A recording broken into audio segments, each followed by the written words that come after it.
যোৱা 12 জুন তাৰিখে শিৱসাগৰ জিলাৰ ভটিয়াপাৰত আচলতে বাৰিচুকত ONGC ৰাখিক ধন্য SK পেট্ৰ সাৰ্ভিসৰ তত্ত্বাৱধানত থকা এটা ৰিগত ভয়াৱহভাৱে বিস্ফোৰণ ঘটি যি আচলতে পৰিস্থিতি উদ্ভৱ হৈছিল। তাৰ ফলত যিসকল আচলতে পৰিয়াল বৰ্তমান সময়ত আচলতে নিজৰ জীৱন আৰু সম্পত্তিক লৈ সুৰক্ষিত নহয়, সেইসকলক উচিত ক্ষতিপূৰণ দিয়াৰ ব্যৱস্থা কৰা আৰু ইতিমধ্যে মৃত্যুবৰণ কৰা পৰিয়ালটোক আমি উপযুক্ত আচলতে তেওঁলোকক ক্ষতিপূৰণ আৰু এটি চৰকাৰী চাকৰি দিবৰ কাৰণে আমি কেন্দ্ৰীয় চৰকাৰৰ পেট্ৰলিয়াম মন্ত্ৰীলৈ আমি স্মাৰকপত্ৰ অসমীয়া যুৱ মঞ্চই প্ৰদান কৰিছিলোঁ।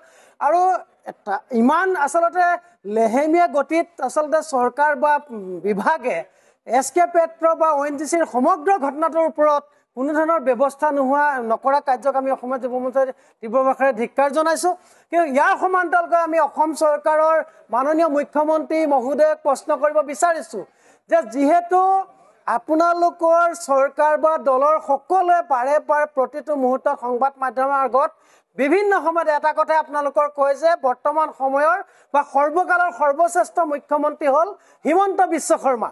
কিন্তু আমি আজি অসমীয়া যুৱ মঞ্চ শিৱসাগৰ জিলা সমিতিয়ে ক'ব খুজিছোঁ যে সৰ্বকালৰ হিমন্ত বিশ্ব শৰ্মা আচলতে সৰ্বশ্ৰেষ্ঠ মুখ্যমন্ত্ৰী নহয়, আচলতে সৰ্বশ্ৰেষ্ঠ নহয়, তেওঁ হতাশগ্ৰস্ত এগৰাকী মুখ্যমন্ত্ৰী, এগৰাকী ভেলুলেছ মুখ্যমন্ত্ৰী। কাৰণ যিগৰাকী মুখ্যমন্ত্ৰীয়ে স্বয়ং বাৰিচুকৰ ভটিয়াপাৰত উপস্থিত হৈ ভুক্তভোগী পৰিয়ালসমূহৰ সন্মুখত তেখেতে SK পেট্ৰ আৰু ONGCৰ বিৰুদ্ধে তদন্তৰ ঘোষণা কৰিছিল যে কাৰ ভুলৰ কাৰণে ONGCৰ সেই ৰিগটোত আচলতে বিস্ফোৰণ ঘটিছিল তাৰ তদন্ত কৰা হ'ব বুলি কোৱাৰ আজি 1 মাহ পাৰ হৈ যোৱাৰ পাছতো কিন্তু তদন্তৰ নামত কেৱল ভেকু ভাওনা আমি যি দেখিবলৈ পালোঁ, কোনো ধৰণৰ তদন্তৰ আচলতে প্ৰতিবেদন ৰাজহুৱা নহ'ল। তাৰ পৰাই প্ৰমাণিত হৈছে যে বৰ্তমান সময়ত ৰাজ্যখনৰ মুখ্যমন্ত্ৰী হিমন্ত বিশ্ব শৰ্মা ডাঙৰীয়াৰ কোনো আচলতে টান কথা বা ৰঙা চকুলৈ কৃষ্ণ আগৰৱালাৰ দৰে দালালি বিতৰ্কিত তেল চুৰে অন্তত কেৰেপ নকৰে। গতিকে আমি মুখ্যমন্ত্ৰী ডাঙৰীয়াক পুনৰবাৰ সকীয়াই দিছোঁ, পুনৰবাৰ দাবী জনাইছোঁ যদি আপোনাৰ সৎ সাহস আছে 10 দিনৰ ভিতৰত ONGC আৰু SK পেট্ৰৰ বিৰুদ্ধে আপুনি তদন্ত তীব্ৰতৰ কৰি দোষীক কঠোৰ শাস্তি প্ৰদান কৰিবৰ কাৰণে ব্যৱস্থা গ্ৰহণ কৰক। আপোনালোকে জানে যে আমি প্ৰতিবাদী কাৰ্যসূচী লৈছোঁ, ধৰ্ণা কাৰ্যসূচী লৈছোঁ, তেওঁলোকৰ ওপৰত বিহিত ব্যৱস্থা ল'বৰ কাৰণে বা তদন্ত ঘোষণা কৰিবৰ কাৰণে আমি বাৰ কৰি আহিছোঁ। কিন্তু আজিলৈকে পুলিচ প্ৰশাসন নিমাত আৰু তেওঁলোকে সংবাদমেল দিছে, তেওঁলোকে কৈছে যে আমাৰ ওপৰত যি ইলিগেঞ্চ আনিছে যে সম্পূৰ্ণ তথ্য ভিত্তিত আমাক ৰাজহুৱা কৰক, যে তেতিয়া আমি নিজে চাৰেণ্ডাৰ হৈ দিম বা আমাক দোষী সাব্যস্ত কৰিব পাৰিব। সেয়েহে আমি অসমীয়া যুৱ মঞ্চই তেওঁলোকৰ যিটো এতিয়া বহুখিনি কল ৰেকৰ্ডিং পাইছোঁ কিন্তু আইনগতভাৱে এইটো কল ৰেকৰ্ডিং মানি নলয়। সেইকাৰণে আমি তেওঁলোকৰ ওপৰত আমি যিখিনি আমাক এভিডেঞ্চ লাগে এভিডেঞ্চখিনি আমি গোটাই আছোঁ। অতি শীঘ্ৰে যিমান পাৰোঁ আমি সোনকালে আমি ৰাজহুৱা কৰিবলৈ আমি আপোনালোকৰ যোগেদি আমি ৰাজহুৱা কৰি দিম। ইতিমধ্যে আমি প্ৰতিবাদী কাৰ্যসূচী লৈ গৈছোঁ, আজি প্ৰায় 10 দিনেই হোৱা নাই। আৰু আমি এইটোৱে আপোনালোকৰ যোগেদি বা আপোনালোকৰ যোগেদি আমি অসম চৰকাৰ বা শিৱসাগৰ জিলা প্ৰশাসনক আহ্বান জনাইছোঁ যে যিখন এজেহাৰ আমি দাখিল কৰিছোঁ সেই এজেহাৰখনক তেওঁলোকে সন্মান জনাওক। কাৰণ কেলৈ আমি দেখোঁ সৰ্বসাধাৰণ মানুহ এজনে যদি এজেহাৰখন দিয়ে আমি কৈয়ে গৈছোঁ যে 12 ঘণ্টা নহওঁতে মাতি আনি পেলাই থানাত তেওঁলোকে কৰো কাৰ্য কৰে। কিন্তু আজি 20-25 দিন উকলি গ'ল যে এই তেল চুৰিটোৰ ওপৰত ইমান দৰত কিয়, কিমান টকাত বিক্ৰী গ'ল, আমি চিধা স্পষ্ট ভাষাৰে আমি কৈ আছোঁ। গতিকে আমি অনাগত দিনত বুলি কোনো কথা নাই, যদি আজি সংবাদমেল দিয়াৰ পিছত আমি 10 দিন সময়সীমা যাওক, আপোনালোকক চিধাজি কৈছে 10 দিন সময়সীমা বান্ধি দিছোঁ। যদি 10 দিনৰ ভিতৰত তেওঁলোকে শিৱসাগৰ জিলা প্ৰশাসনে কোনো বিহিত ব্যৱস্থা নলয় আমি কিন্তু কাৰ্যসূচী ল'ম। চিধা কথা, কোনোবাই লগ নলগ আমি 3টা সংগঠন আছোঁ, আমি কাৰ্যসূচী ল'ম। চিধা কথা, স্পষ্ট কথা, তেল চুৰটোক অতি গ্ৰেপ্তাৰ কৰিব লাগিব, ইয়াক ব্লেকলিষ্ট কৰিব লাগিব। কাৰণ কেলৈ এতিয়া তেওঁলোকে ব্লেকমেইল কৰা দি কৰি থাকে। আমি দেখিলোঁ সেইদিনাখনি আমাৰ সংবাদদাতাসকল বা সংবাদকৰ্মীসকল তালৈ গৈছিলে, তেওঁৰ লগত আলোচনা কৰা দেখিছোঁ। কিন্তু তেওঁ যিভাগে বুকু ফুলাই মানে যিভাগে কথা কৈছে আমি আচৰিত হৈছোঁ তাক দেখি, যে কালি পৰহিলৈকে সেই তেল চুৰটো পলাই আছিলে কিন্তু আজি বুকু ফুলাই কথা ক'বলৈ তেওঁলোকে ক'ত সাহস পালে। গতিকে এইটো প্ৰশাসনৰ কাৰণে পাইছে, গতিকে এইটো প্ৰশাসনৰ দুৰ্বলতা।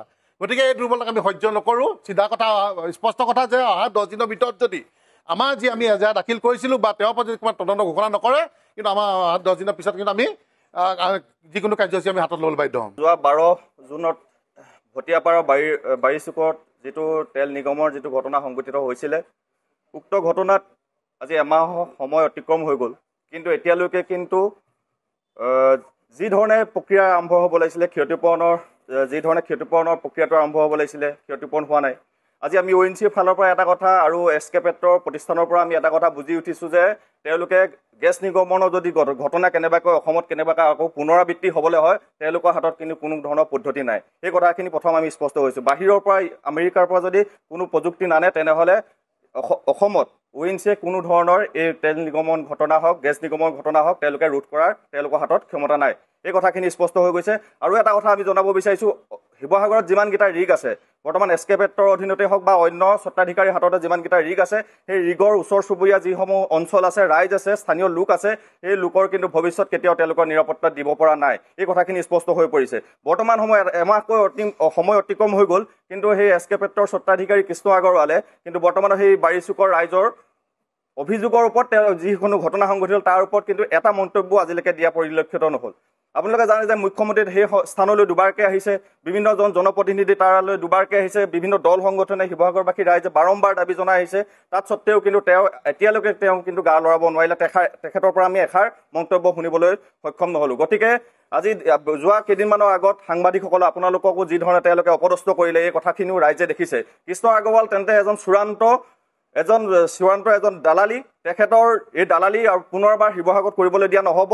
তেখেতে যিসমূহ ৰিগ বৰ্তমান সময়ত শিৱসাগৰত চলি আছে এই ৰিগসমূহ কিন্তু ভৱিষ্যতে কিন্তু তেওঁ ধুনীয়াকৈ এটা কেৱল তেল প্ৰাকৃতিক গেছ আৰু সম্পদ লুণ্ঠনৰ ইয়াত অসমত কৰিবলৈ দিয়া নহ'ব। তেখেতে ৰাইজৰ সুৰক্ষিত ভৱিষ্যতৰ কথা গুৰুত্ব দিব লাগিব। এই কথাখিনি আমি আজি তিনিওটা দল সংগঠনে আমি তেওঁক স্পষ্ট ভাষাৰে ক'ব বিচাৰিছোঁ। প্ৰথমে ৰাইজৰ নিৰাপত্তা দিব লাগিব, তাৰ পাছতহে তেখেতে ইয়াৰ ভৱিষ্যতে তদন্ত আমি বিচাৰিছোঁ। তদন্তৰ কাৰণে আমি মুখ্যমন্ত্ৰী মহোদয়লৈ আমি স্মাৰক পত্ৰ প্ৰেৰণ কৰিছোঁ, DC আয়ুক্ত মহোদয়কো আমি স্মাৰক পত্ৰ প্ৰেৰণ কৰিছোঁ, ED মহোদয়কো আমি স্মাৰক পত্ৰ দিয়া হৈছে।